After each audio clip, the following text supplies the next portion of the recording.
Sejumlah rekor baru berhasil dicapai para atlet dalam PON ke-20 di Papua. Tak hanya itu, suksesnya penyelenggaraan PON di Papua menjadi prestasi tersendiri bagi Papua sebagai tuan rumah penyelenggara. Apa saja evaluasi dalam pelaksanaan PON kali ini mengingat untuk pertama kalinya PON diselenggarakan di masa pandemi. Kita akan berbincang dengan Menteri Pemuda dan Olahraga Zainuddin Amali. Selamat malam, Pak Menteri. Ya, selamat malam. Terima kasih Pak sudah meluangkan waktu malam ini. Selamat sebelumnya saya sampaikan karena luar biasa pelaksanaan PON yang berlangsung di Papua ini kemudian menjawab keraguan publik pada saat itu ketika keputusannya PON akan diselenggarakan di Papua. Tapi berbicara mengenai rentang penyelenggaraan selama beberapa pekan ini, apa saja kemudian yang menjadi catatan evaluasinya Pak Menteri? Ya, sebelum PON ini dimulai kan ada sukses-sukses yang ingin dicapai oleh panitia, dan itu misalnya sukses penyelenggaraan, sukses prestasi, sukses ekonomi yang dicanangkan oleh panitia, oleh pemerintah Provinsi Papua dan kabupaten kota, itu secara keseluruhan saya menilai tercapai, misalnya dari sukses prestasi. 90 rekor yang tercipta, yang dipecahkan pada saat pelaksanaan PON ini, suatu hal yang luar biasa. PON dilaksanakan di tengah-tengah pandemi, tetapi masih bisa memecahkan rekor, ini satu hal yang luar biasa. Kemudian juga di samping itu ada atlet-atlet muda berbakat kita yang muncul. Untuk Papua sendiri, prestasinya mereka sekarang menjadi ranking 4, yang biasanya tidak pernah masuk sampai ranking 5 ya, selalu mereka di tengah. Sekarang dia masuk di ranking-ranking atas, berarti sukses prestasi yang dicanangkan oleh Papua baik untuk Papua itu sendiri maupun untuk nasional tercapai. Penyelenggaraan, sukses penyelenggaraan juga tercapai karena tidak ada gangguan yang bisa menghentikan PON ini. Kan sebelumnya ada kekhawatiran bahwa PON ini akan berhenti karena ada gangguan keamanan, kejadian-kejadian yang membuat orang takut, orang khawatir. Ternyata itu tidak terbukti dan PON-nya berjalan lancar. Sukses ekonomi, menggeliatnya ekonomi terutama UMKM di Papua, khususnya di tempat-tempat pelaksanaan PON di Kota Jayapura, Kabupaten Jayapura, Kabupaten Mimika, Kabupaten Merauke, semua terasa. Sehingga masyarakat merasakan kehadiran PON ini untuk kehidupan mereka, selain menjadi ajang untuk bakat-bakat atau munculnya talenta-talenta, tetapi juga masyarakat mendapatkan hiburan, melihat bagaimana pertandingan-pertandingan, dan juga secara ekonomi mereka menikmati selama atau pada saat persiapan PON, selama PON, dan beberapa hari setelah PON ini masih ada dampak-dampak ekonomi yang dirasakan oleh masyarakat. Jadi secara keseluruhan saya kira kekhawatiran-kekhawatiran yang muncul pada saat sebelum PON ini dimulai, dan juga ketakutan, bahkan ada yang meminta untuk dihentikan, untuk jangan dilaksanakan, bahkan dipindahkan dan sebagainya, ternyata dijawab oleh masyarakat Papua dengan tagline mereka, "Torang bisa," ternyata mereka bisa. Dan kita apresiasi ya bagi tuan rumah penyelenggara ini, pemerintah Provinsi Papua.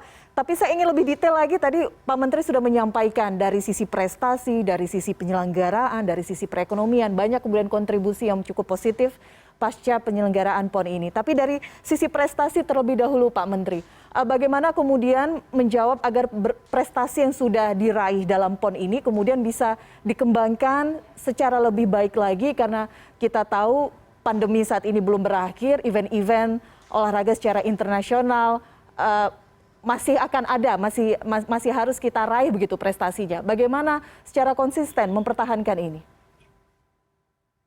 Ya, tentu prestasi itu bisa dipertahankan kalau pembinaan kita baik, pembinaan kita teratur, terstruktur, dan berjenjang.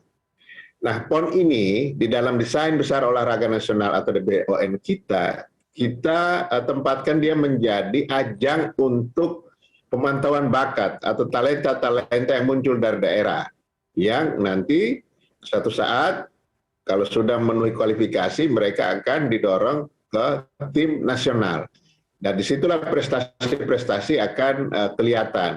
Jadi di PON ini memang ditempatkan sebagai pemanduan atau kita melihat bagaimana bakat-bakat dan talenta. Nah, tapi tidak bisa hanya stop di situ. Kita harus secara terus-menerus untuk pembinaan ini supaya mereka bisa berprestasi di tingkat internasional. Apalagi dalam DBON kita, Desain Besar Olahraga Nasional kita sudah menempatkan Olimpiade sebagai target utama, sebagai sasaran utama, dan yang lain-lain itu menjadi sasaran antara. Nah, mudah-mudahan mereka yang berprestasi di PON, terutama yang usia-usia masih masih usia-usia junior, ini bisa terus kita kembangkan. Ada satu orang yang berusia 15 tahun yang mendapatkan 4 medali emas. Bisa dibayangkan, dia usia 15 tahun bisa mendapatkan medali emas, berarti masih panjang masa dia untuk bisa berprestasi. Nah, ini dicatat, kami juga mencatat, KONI mencatat, supaya di akhir nanti evaluasi PON ini semua kita mendapatkan catatan yang betul. Kalau sekarang yang tercatat sementara adalah rekor-rekor yang terpecahkan, rekor PON maupun rekor nasional. Nah, kalau tidak demikian, maka berhenti PON, ya sudah, kita juga stop. Itu yang saya kira tidak boleh. Kita harus membina secara kontinu, berjenjang, dan ujungnya adalah dia menjadi atlet elit nasional yang bisa kita terjunkan di ajang kejuaraan-kejuaraan baik itu multi event maupun single event internasional. Kemarin juga sempat saya mengutip apa yang disampaikan Pak Marsiano Norman, ada torehan prestasi yang seharusnya bisa dicatat sebagai rekor dunia ya di cabang olahraga panjat tebing. Tapi kemudian ini tidak tercatatkan karena papan panjatnya belum bersertifikat internasional. Bagaimana ini ceritanya Pak Menteri? Ya, memang kan PON ini PON ini kan adalah multi event olahraga nasional saja. Jadi kita memang tidak mencatatkan di federasi internasional. Federasi internasional tidak mengirimkan orang dan lain sebagainya. Tetapi kenapa dianggap bahwa itu ada rekor yang di situ? Hanya menyesuaikan dengan waktu saja. Artinya misalnya rekor internasionalnya X begitu ya. Kemudian yang didapatkan oleh anak-anak kita, oleh atlet kita kurang dari X. Nah, itu dianggap bahwa kita juga mencapai catatan waktu itu. Tetapi secara resmi tentu tidak ya, karena kalau untuk pencatatan rekor itu memang harus ada persetujuan dari Federasi Internasional dan banyaklah hal-hal yang menjadi kriteria. Itu kriteria standar ya. Jadi apa yang memang menjadi kewajiban kita di dalam pelaksanaannya adalah membandingkan dengan catatan yang diperoleh secara nasional dan juga secara PON itu sendiri. Nah, apabila ada rekor yang melampaui itu, walaupun dia rekor-rekor internasional, maka itu tidak tercatat secara resmi. Itu. Oke, baik. Meski demikian harus kita apresiasi para atlet kita yang masih terus menorehkan rekor-rekor di tengah pandemi. Kita tahu juga setelah perhelatan ini kemarin ada beberapa atlet, saya mencatat data dari Satgas setempat, ada sekitar 125 kasus positif ya Pak ya dari PON ini. Ada perkembangan terkait hal ini Pak? Ya, yang terakhir itu 124, 125, ya kira-kira seperti itu. Tetapi yang sembuhnya itu 45, sudah sembuh dan pemulihan mereka sekitar 58, yang terpapar 21. Nah, kalau dibandingkan kita dengan semua yang ada di sini, baik atlet maupun pelatih itu kan sekitar 12 ribuan, belum lagi pendukung yang ada. Saya memperkirakan sekitar 20 ribuan yang ada di sini. Dengan angka yang seperti itu, dan kalau atlet yang terkena ya, itu pengalaman yang ada, mereka paling 4-5 hari, bahkan ada yang 3 hari sudah langsung negatif, karena kebugaran mereka kan pasti lebih baik daripada yang bukan atlet. Nah ini kita harapkan mereka segera pulih ya, segera pulih. Nah, apalagi di beberapa tempat saya pernah tanya ke Dinas Kesehatan, CT-nya itu sekitar 37-an, berarti kan tinggi itu. Nah, sehingga potensi menularnya juga tidak perlu kita takutkan ya. Nah, kita sampai dengan catatan yang tadi, apa yang kita dapatkan itu, karena tingkat pemulihan atau kesembuhan dari mereka ini berjalan secara cepat. Jadi saya kira tidak perlu kita terlalu khawatir yang berlebihan, apalagi kan awal-awalnya dikhawatirkan akan menjadi klaster baru yang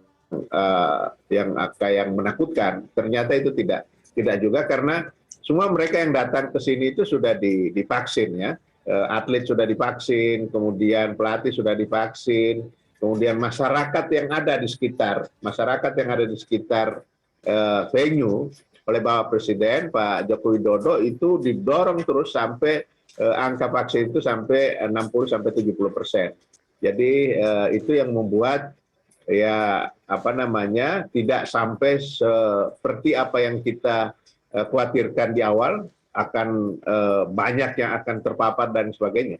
Itu. Jadi kalau dilihat dari angka-angka itu ya, apalagi kesembuhan, informasi terakhir kan kemarin itu pada saat sudah mau ditutup, itu yang sudah sembuh sudah 45 orang dari 124 atau 125 itu, dan yang lain sedang masa penyembuhan, dan ya 1-2 hari ke depan pasti mereka sudah bisa pulih kembali.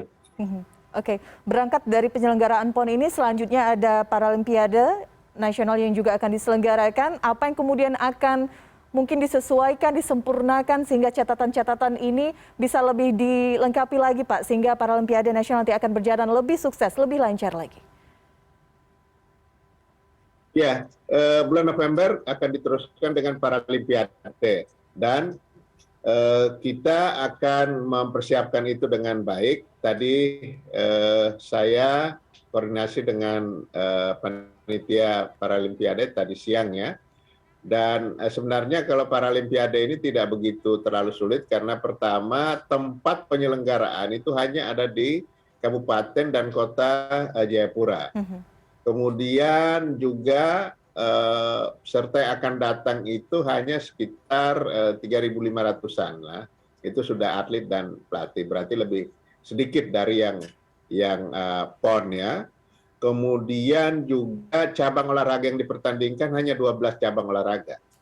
Nah, apa yang harus dipersiapkan tentu ini kan menggunakan venue-venue yang bekas dipergunakan oleh PON.